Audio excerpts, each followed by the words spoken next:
화요일 새벽 묵상 하나님 말씀입니다. 신명기 32장 36절에서 44절입니다. 구약 성경 315면에 있습니다. 신명기 32장 36절에서 44절 제가 번독합니다. 참으로 여호와께서 자기 백성을 판단하시고 그 종들을 불쌍히 여기시리니 곧 그들의 무력함과 갇힌 자나 노인자가 없음을 보시는 때이로다. 또한 그가 말씀하시기를 그들의 신들이 어디 있으며 그들이 피하던 반석이 어디 있느냐. 그들의 재물에 기름을 먹고 그들의 전제의 재물인 포도주를 마시던 자들이 일어나 너희를 돕게 하고 너희를 위해 피난처가 되게 하라. 이제 나 곧 내가 그인 줄 알라. 나 외에는 신이 없도다. 나는 죽이기도 하며 살리기도 하며 상하게도 하며 낫게도 하나니 내 손에서 능히 빼앗을 자가 없도다. 이는 내가 하늘을 향하여 내 손을 들고 말하기를 내가 영원히 살리라 하였노라. 내가 내 번쩍이는 칼을 갈며 내 손이 정의를 붙들고 내 대적들에게 복수하며 나를 미워하는 자들에게 보응할 것이라. 내 화살이 피에 취하게 하고 내 칼이 그 고기를 삼키게 하리니 곧 피살자와 포로된 자의 피요 대적의 우두머리의 머리로다. 너희 민족들아 주의 백성과 즐거워하라. 주께서 그 종들의 피를 갚으사 그 대적들에게 복수하시고 자기 땅과 자기 백성을 위하여 속죄하시리로다. 모세와 눈의 아들 호세아가 와서 이 노래의 모든 말씀을 백성에게 말하여 들리니라. 아멘.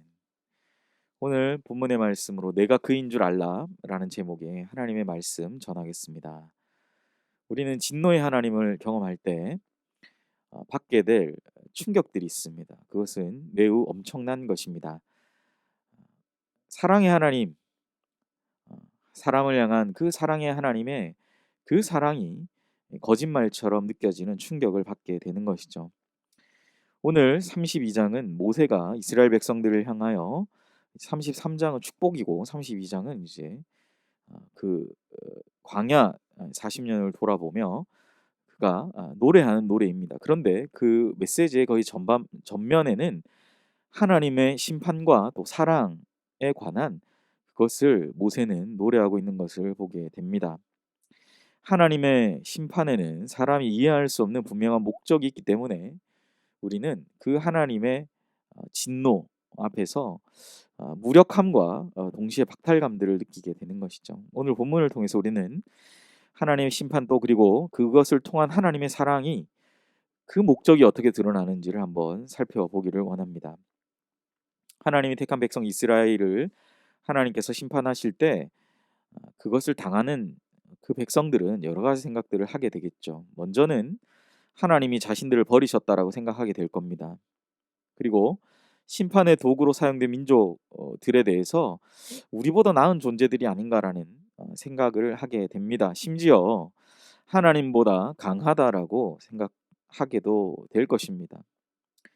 그러나 우리가 분명히 생각해야 될 것은 무엇입니까? 우리의 상황과 환경 가운데에서 하나님에 대한 불신앙적인 어떤 태도와 그러한 모습들이 매우 어리석은 것이다라고 사실 오늘 본문은 36절부터 44절은 그 이야기를 하는 것입니다.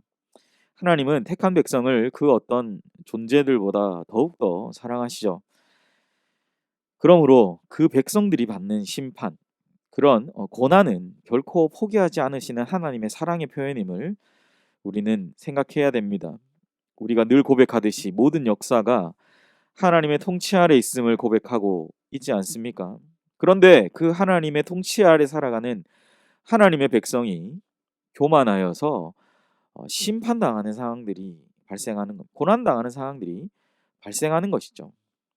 그런데 하나님의 백성이 교만하여 스스로 범죄한 가운데 심판당해서 그 모든 것으로부터 지배당하는 것처럼 보이지만 사실은 하나님은 그것을 통해서 다시 한번 이스라엘 백성들을 새롭게 하시고 준비시키고 계신다라는 사실입니다. 그러니까 우리의 고난 가운데, 우리가 심판당하는 상황 가운데, 우리의 어려움 가운데에서 하나님은 우리를 준비시키고 계시다라는 믿음과 확신 가운데 우리는 더욱더 견고한 신앙적인 견고함을 가지고 나아가야 될 것이죠.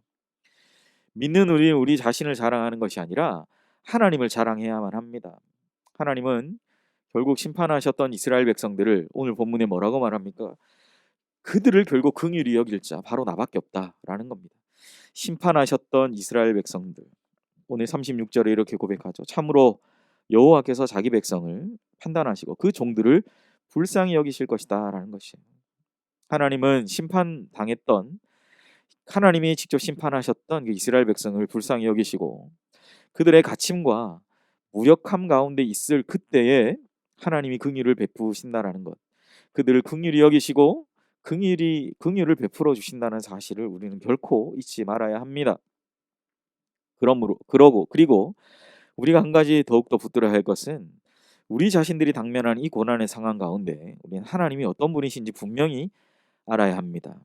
39절에 뭐라고 말하죠? 그 말씀에 이제는 나 곧 내가 그인 줄을 알라. 나 외에는 신이 없도다. 나는 죽이기도 하고 살리기도 하며 상하게도 하며 낫기도 하나니 내 손에서 능히 빼앗을 자가 없도다라고 말씀하고 계십니다. 사랑하는 여러분, 현재적 당면한 고난 가운데 우리 오늘 본문의 말씀처럼 하나님이 어떤 분이신지를 결코 잊지 말아야 될 것입니다. 그것은 어디로부터 기반합니까? 모세는 광야 40년을 돌아본 거예요. 그리고 이 노래, 앞서서 노래를 지어 만들란 것처럼 그는 노래를 지어 만들고 있습니다.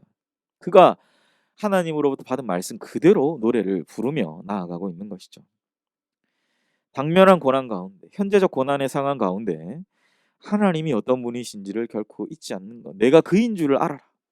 내가 너희를 죽이기도 하고 살리기도 하고 상하기도 하고 낫기도 한다. 사실 사람이 만약에 이런 변덕스러움이 있다면 그만큼 실망스러운 건 없을 거예요. 그러나 하나님이시기 때문에 우리는 그 하나님을 절대적으로 신실하게 바라봄으로 현재적인 이 당면한 상황들을 이겨내야 될 것입니다. 하나님의 때에 하나님께서 번쩍이는 칼을 갈면서 우리의 대적들에게 복수하고 보응하시는 하나님의 역사를 우리는 보게 하실 것입니다.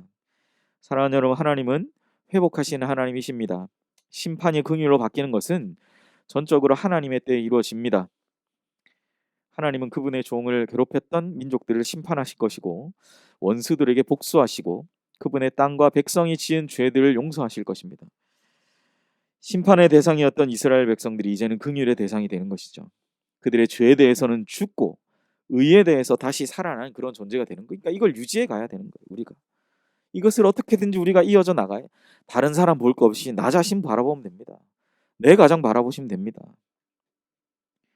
우리 주님 예수 그리스도 우리에게 그 긍휼을 베풀어 주시고 새 삶을 주시기 위해서 하나님의 아들이셨던 예수님께서 십자가의 고난을 당하신 것처럼 우리는 이제 이 예수 그리스도와 연합함을 이루어 감으로 하나님의 이 은혜의 수혜자가 되어 믿고 의지하며 나아가는 우리 귀한 연희교회 성도님들 되시기를 주님의 이름으로 간절히 소망합니다. 말씀을 정리합니다. 하나님의 심판의 궁극적인 목적은 긍휼히 여겨주심과 회복입니다. 회복. 하나님의 사랑은 심판을 통한 회복으로 드러납니다. 현재적인 상황이 고난과 심판으로 여겨지시는 가운데 혹시 계신 분이 계십니까? 오늘 말씀의 제목처럼 내가 그인 줄 알아라. 하나님이 나를 지금까지 어떻게 인도하여 오셨는지를 생각하며 끝까지 우리를 사랑하시고 회복시키시는 하나님을 믿고 나아가시는 귀한 하루 되시기를 바랍니다. 모세와 같이 자신의 마지막 그 순간 가운데 하나님이 어떤 분이신지를 너희들이 분명히 알기를 원한다. 혹 너희가 가나안 땅에 풍요의 땅에 들어가서 하나님을 배신하고 배반하고 범죄할지라도 그 가운데서도 진실히 하나님을 믿고 따르는 그 한 사람 한 사람을 통하여 하나님의 은혜의 수혜자가 되기 위해서 발버둥친 그 한 사람을 통하여 하나님이 일하실 것입니다. 이러한 하나님의 사랑의 증거가 오늘 우리 안에서 역사하시는 주 예수 그리스도의 은혜의 십자가임을 믿고 의지하면서 오늘 하루 살아가시는 복된 하루 되시기를 주님의 이름으로 간절히 기도합니다. 기도하겠습니다.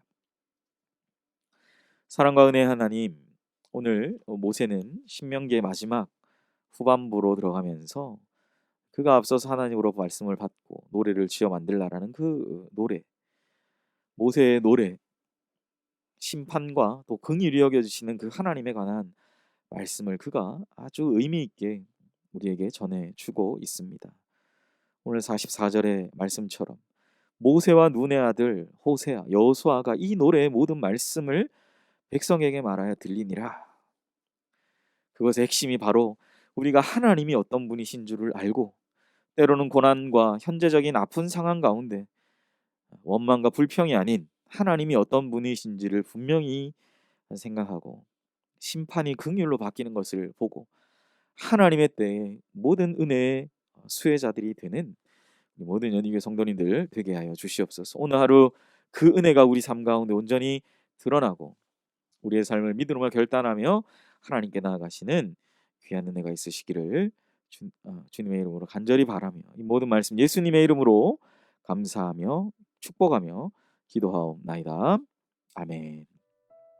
이 시간은 우리 함께 화면을 보시며 기도하실 때 심판을 통한 회복으로 역사하시는 하나님을 믿고 의지하는 내가 그인 줄 알라라는 하나님이 어떤 분이신지를 우리가 생각하며 믿고 의지하는 은혜 하루가 되게 해달라고 기도하시고 담임 목사님 청빙을 위해서 이게 한 몸을 이루는 지체로서 머리 대신 예수님의 말씀과 뜻을 잘 전달할 수 있는 준비된 목회자를 모시도록 성도들의 영혼을 사랑하고 푸른 초장으로 인도하며 영혼의 생수를 마시며 성장시키시는 목회자를 모시도록 사람의 생각과 방법이 아닌 오직 주님의 뜻과 방법으로 준비된 목회자를 모시도록 기도해 주시기를 바랍니다. 세 번째, 코로나19 빠른 회복을 위해서 계속 확진자가 많이 나오고 있는 가운데 우리 교회와 모든 성도의 안전을 위해서 기도하시고 네 번째, 우리 이찬호 송영희 선교사님 인터서브 국제본부에 사역하시는 선교사님의 사역과 또한 가정을 위해서 기도해 주시고 환우를 위한 창조일산의 대장재단으로 고생하신 가운데 있습니다. 온전한 치유 회복을 위해서 기도해 주시고 마지막 이제 얼마 남지 않았습니다. 한 2주 정도 남은 우리 수능 시험 코로나19 가운데 어려운 가운데 12명의 수험생들 또 우리 각자의 상황 가운데 기도하며 또 시험을 준비하는 모든 수험생들을 생각하시면서 우리 다 함께 기도하겠습니다.